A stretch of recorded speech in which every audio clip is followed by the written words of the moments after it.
Now let's take a look at what you've signed up for.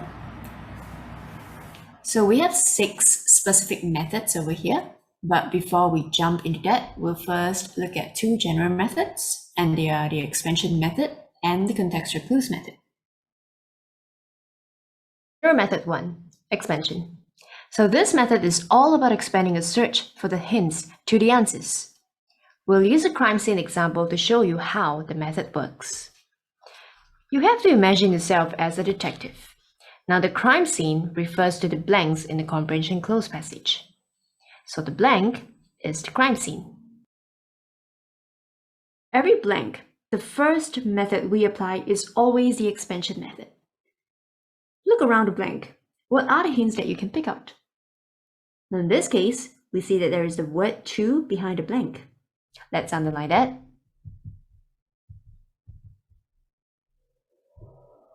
Okay, so what about this word?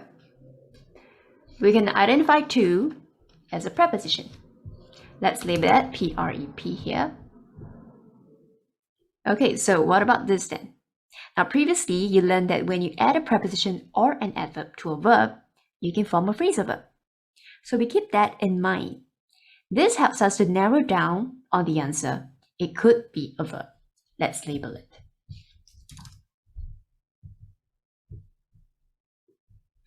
Okay, now let's look around for more clues. So we see that there's a word wheelchair, something to a wheelchair.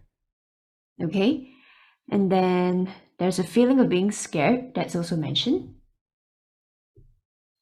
So this conveys to us that the blank is something that is negative because of the word scary. Okay, and the answer is confined.